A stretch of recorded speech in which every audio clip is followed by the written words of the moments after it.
Alright, what is up guys? This is Hypergon, your chef with the cat, back again for another video. Now, a while back I covered an archetype that had just been introduced in Shining Victories, that being the Amorphage. At the time we only had 4 cards, a big boss monster, 2 smaller monsters, and a continuous spell. Since then, we have had essentially the rest of the Amorphage archetype to be debuted in Shining Victories revealed to us. And what they revealed is kind of interesting. We got a few monsters that still fit within the pendulum scales, a few that actually don't, and that ritual monster I managed to call a couple of videos back. But it's all kind of pretty interesting stuff. I'll take the time to go over it a little bit more in detail, so without any further ado, let's see what the Amorphage have decided to bring forth this time.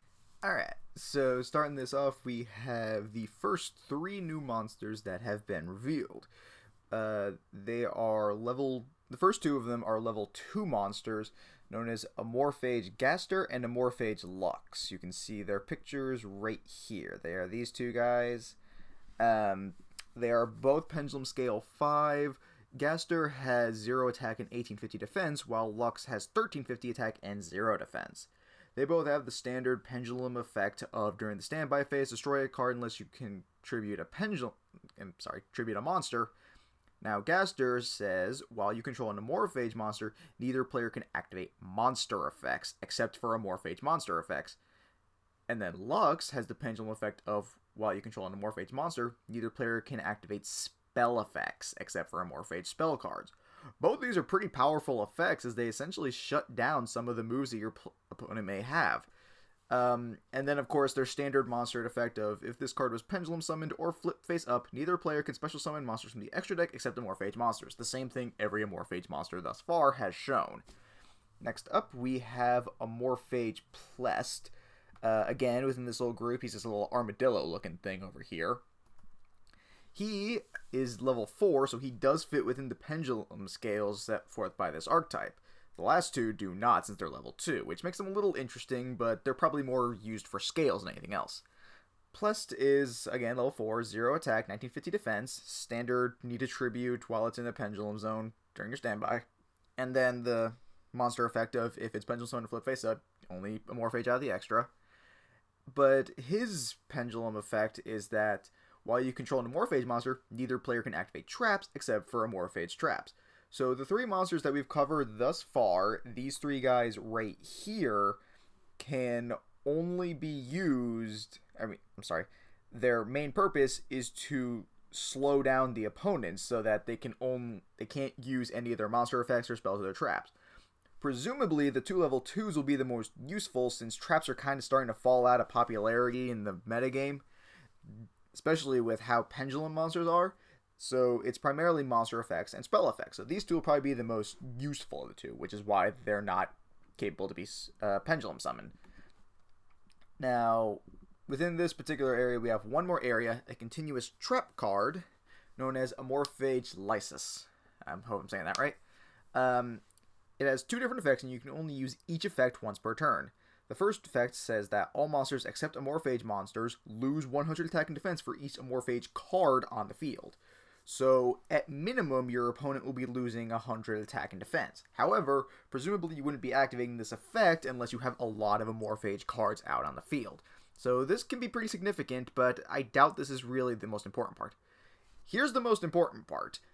If a card in your pendulum zone, or zones, is destroyed, you can place 1 Amorphage pendulum monster from your deck into your pendulum zone. Now, why is that good? Well, if you recall, every single Amorphage monster we have so far has the effect of, if you cannot tribute a monster to keep it in your pendulum zone during your standby phase, it is destroyed. So, with this trap card in effect, whenever you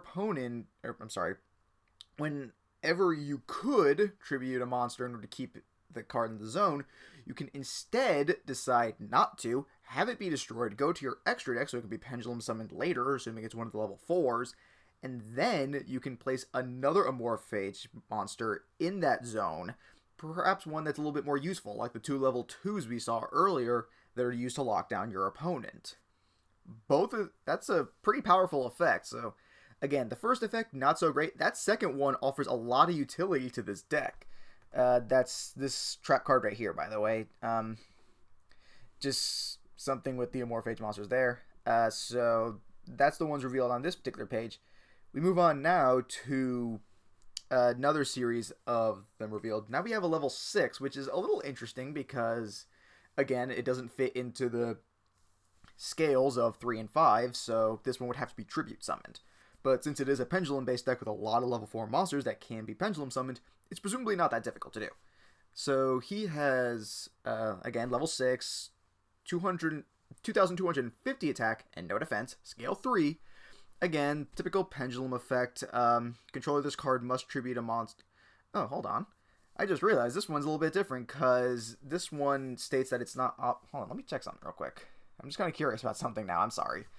Okay, yeah, that is interesting. As opposed to the previous ones, this new one apparently does not have an optional effect for its destruction. You have to distribute a monster in order to keep it on the field. So I'm not sure if that's just supposed to mean like you need to do the tribute, or if you fail to tribute then it will be destroyed, but this one sounds like it's less optional than the other ones, whereas you can choose to let them be destroyed. This one you cannot, which is interesting. Anyway, other pendulum effect is that if you control an Amorphage monster, neither player can add cards from their deck to their hand except by drawing them. So essentially what we have now is a built-in Thunder King Ryo. Now his monster effect states that neither player can special summon monsters from the extra deck except for Amorphage monsters. So he's more attuned to the big guy in that just so long as he's out, he's causing that effect, as opposed to the other guys which need to either be pendulum summoned or flip face up. This is what this guy looks like here. Looks like he's actually merged with some sort of like a bear thing. Still pretty interesting. Okay, so next up we move on to their field spell, Amorphage Persona, which can be seen right here. Ironically, more showing the Draco Rulers and Draco Slayers, or whatever they're called, with just one Amorphage monster in the background, which is kind of interesting because they do have a clear connection with them, more so than any of the other archetypes that have been introduced alongside their respective Draco cards. Now, what this one does is it has 3 effects. The first says that Amorphage monsters on the field gain 300 attack and defense. Whoopty shit, no big deal. I mean, it can make a difference, especially since some of their bigger guys aren't, like, massive by scale. Even the level 6 guy we just saw is only 2250. So that would make him a little bit bigger, but again, that's not the important part. The second effect states that as long as this card remains face up in the field zone, each time Amorphage monsters you control are tributed, you draw a card. And this effect can be applied up to twice per turn. So during your standby phase, since each of the zones requires a tribute to stay in the zone, then those tributes will allow you to essentially have a pot of greed during your standby phase. And again, if you decide to use the continuous trap, just let it die, then you can still presumably have another one out to tribute them in order to get out the big guys. It doesn't say that it has to be tributed for effect, it just says tributed. So getting that part off is going to be pretty easy, so you're basically guaranteed 2 draws per turn, assuming you're playing the deck correctly. And finally, the third effect, which I find to be the most interesting, is you can banish this card from your graveyard, then tribute pendulum monsters in your hand or on your field whose levels equal 8, then ritual summon a Morphactor Psycho, the Vanitas Drake Overlord. Which now actually brings me to by far my personal favorite of them. That video I made a while back talking about how these guys could be leading to a Earth ritual monster based on the Draco Lords or whatever. Looks like I called it. And here he is in all his beautiful ulti-rare glory. God, that looks awesome. But now what he does. So, level 8 Earth Dragon Ritual, 2950 attack, 2500 defense. Then he can obviously be ritual summoned with the Amorphage Persona. Interesting fact though, since he is an Earth, you can also technically use him pretty nicely with other ritual spells, including Odd Eyes Advent, which is mostly just for dragons, but it's still a possibility, so just putting that out there. Okay, so the first effect. If this card is ritual summoned, your opponent skips their next main phase 1. That's amazing! It just completely cuts out their next main phase.